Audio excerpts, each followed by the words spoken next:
I've been wearing the same clothes in like so many different videos now over the past couple of weeks. I am batch recording loads of videos in the same day because March for me is insane. Next weekend I'm going to London, and then I've got 2 book clubs the following weekend, and then the following weekend I'm going to Preston for NYA Lit Fest. I'm batch recording all my videos and I am just wearing the same clothes in every single one, but I promise I do change my clothes. So today I thought I would create my own original book tag. I haven't done this before, and it's something that I've wanted to do for a little while now. I've had an idea for one for ages, and I thought it's finally time to get it out there into the world and start tagging some people in it. So I'm always really intrigued by why people pick up the books that they pick up. Like, what is it that attracts people to the books that they read? Why do people look at different books and think that that's what they want to read? So I thought I'd create a book tag all about that. So I've created 8 questions, kind of all about what attracts you to pick up a book. And yeah, I'm excited about it. So let's get straight into it. Number 1 is the age-old question. Do you judge a book by its cover? And I absolutely do. I'm not ashamed to say that I completely judge a book by its cover, and who doesn't? Like, if a book has a really gross cover, I feel like people are just drawn to what they like aesthetically, and I will definitely pick up a book just because the cover is really beautiful. Like, I love to have some beautiful covers on my shelves, especially spines, because spines are what you see on your shelf. If a book has a great spine, then I am in love with it. And I have so many books that I just adore the covers, and I wish I could just like print the covers out and stick them on my wall.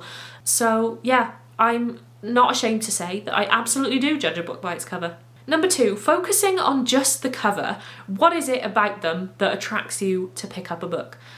So I have written this question and I haven't actually thought about the answer too much, but I tend to like covers that have illustrations on them rather than photographs. Like, I don't like books that have photos of people on. Illustrations of people, fine. So like On the Come Up, I'm thinking of, and like Sadie. Books like that where they have illustrations of people on them, I really like.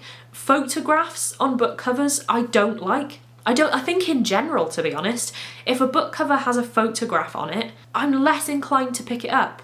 I don't know why. I think I just love a really beautiful illustration, and when I see a book cover that is just so unique and it has its own really nice illustration on the cover, then I will definitely pick that up rather than something that has a photograph on it.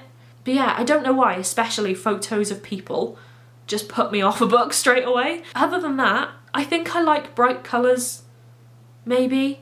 I like books that have like things that really stand out on the cover, and you can just kind of like see them from a mile away. Like, that is just great. I love big words. I don't know, basically just anything that's illustrated and unique and beautiful. Anything that is just like looks like any other cover I find a lot of fantasy covers, they all look the same, and anything like romance books, they all look identical. I just like books that are completely unique and they have their own stamp on them, and that instantly makes me think, oh, I haven't seen anything that looks like that before, so I'm gonna go and pick it up. Number 3 is, do you read the synopsis first, or do you prefer to go into a book without knowing anything about it? I like to read a synopsis. Like, I won't buy a book if I don't know what it's about. I can think of a couple of people who say that they like to go into a book without knowing anything, but I don't know how you then know if you're gonna like the book or not. Do you just do it by genre? I don't know. I tend to like reading things about it. I even like to sometimes read some people's reviews of a book before I go into it, like spoiler-free reviews.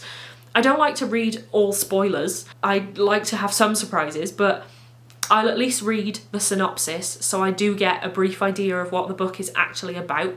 However, I will say, if a book has been recommended to me a lot of times, or I see it everywhere, I will sometimes pick up a book just based on a popular title. Like, if there's a title that I have seen everywhere, like if there's a popular book, then I will sometimes pick that up before reading the synopsis, just because it's super popular and it's been recommended to me a lot of times.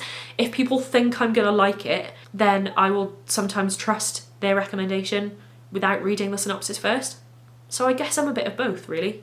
But yeah, generally I tend to know what a book is about before I go into it. Number 4, do you have any auto-buy authors? So by this I mean authors that you will always pick up their new book even if you don't know what it's about yet.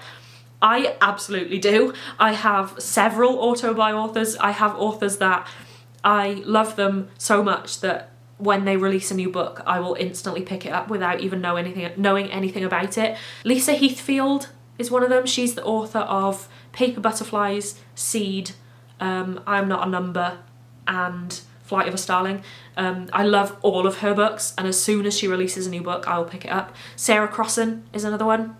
She wrote One and Toffee and The Weight of Water and a lot of others. Neil Shusterman is another one. He wrote Unwind and Scythe. You probably know who he is. He is another one. I just love all of his books. Erin Morgenstern is another recent one. I've read The Night Circus and Starless Sea within the past year, and I adored them both. They both became 2 of my like all-time favourite books, and she is now definitely someone where when she releases a new book, whenever that might be, I mean the Starless Sea came out like 10 years or something after The Night Circus, so whenever she releases a 3rd book, I am going to pick that up instantly, probably without even reading anything about it. I'll just see a title, see her name and buy it. Number 5, are you more likely to pick up a book if it has specific elements in it? So I'm talking like LGBT rep, good mental health or disability rep, anything like that. So specific elements that a book might have. Are you more likely to pick up a book if it has those specific elements in it? I definitely am. I love a book with really good LGBT rep, and if I find out that a book has LGBT characters in it, I'm more likely to want to read that book. Same for anything. If there's a book that has really good like racial diversity, then I will want to read it, because that's one thing that I'm trying to improve on this year, is trying to expand my kind of books that have better racial diversity. So books that aren't just written by white authors and like featuring white main characters. If you've got any recommendations actually for really good diverse books, then please let me know in the comments, because I definitely want to read them. If a book has themes like that, if it has like LGBT rep, if it has kind of like hard-hitting themes, then I will definitely pick it up. So yeah, definitely. Number 6 is, do you ever read a book that has generally negative reviews just because you want to kind of read it for yourself and you just want to find out your opinion of it? I don't think I've done this very much. I'm always intrigued by books that do have a lot of negative reviews, unless a book is like objectively problematic. So like if it is racist or sexist or homophobic or whatever, I'm not going to read that book. I don't want to. But there are some books that I kind of see being slated by other reviewers that I'm kind of just like, I want to see this for myself. But at the same time, I know that my opinion on that is going to be biased, because I'm going to go into it knowing that it's a bad book. Like, if it has a lot of negative reviews, it might just objectively be a bad book. So I'm going to go into that biased already, thinking that I know it's going to be bad. So I'm not sure. Maybe I should try it this year. I should try and find a couple of books that do have super negative reviews and read them myself and see what I think. Did I say number 6 or number 7 for the previous question? It was number 6. This is number 7. Do you ever pick up a book just because another booktuber or a book blogger has reviewed it, or like a lot of people are reviewing it? I definitely do. I have some booktubers and book bloggers that I will always pick up books because they talk about them. One person is Books and Lala. She just talks about books in such a way that makes me want to read them instantly. Like, if she loves a book, she just has this magical power where she will review a book and talk about it in such a good way that I instantly get excited to read that book. So one book recently was Middle Game by Shauna Maguire. She talked about it a lot and I was just like, I really want to read this book. And I read it last month and I adored it so much. Oh my god, it's such an incredible book, and I'm so glad that she recommended it because I just loved it so much. And she has other books as well that I have picked up since watching her channel just because she's talked about them. So she is the main person for me that recommends books and I will instantly pick it up. Like, you know, when I was talking about auto-buy authors, she's one of those auto-buy booktubers. If she positively talks about a book and she loves it, I will instantly want to read it and I will probably buy it. She has so much influence over my life. And then number 8, is there anyone whose book recommendations you generally always trust? So, like I said, Books and Lala, always. She will always make me pick a book. I think we have similar reading tastes. She tends to like very weird kind of magical realism, kind of fantastical books, and I have started to really love that too this year, so anything along that vein I will instantly pick up. She reads a lot of thrillers, and thrillers aren't a big thing for me, but she has also made me want to read some of the thrillers she talks about. Like one of them recently, I can't remember the name of it now, but I got it instantly from my library because she said that the audiobook is great, so I went and got the audiobook. Another person, well, 2 people, are my friends Sarah and Sophie at the Little Contemporary Corner. They have a blog together, and they are another person who I think we have really similar reading tastes. We read a lot of the same like contemporaries and LGBT books, and they will, like, I will always trust their recommendations. If they tell me that a book is good, then I will definitely trust that that book will be really good.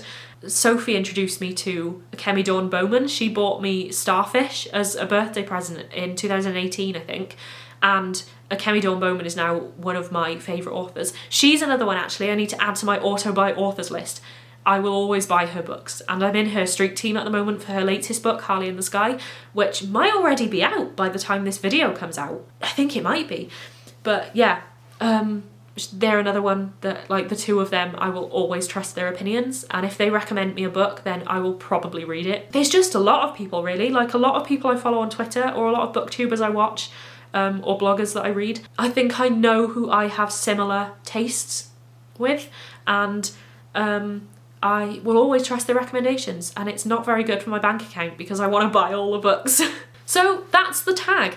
I hope you enjoyed it. I'm going to tag a few people. I won't talk about them now because I can't think about all their names off the top of my head, but I'm going to tag a load of people. I will link them all in the description below, and I'll try and tag you all on Twitter as well. If you want to do this tag as well, then please do. I would love if you could do the tag, even if I haven't tagged you.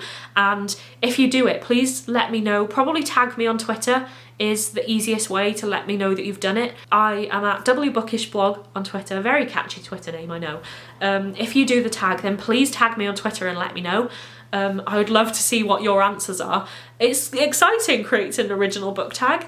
I'm excited to see if people actually do it. So yeah, I hope you enjoyed this, and I will see you soon with a new video. Bye!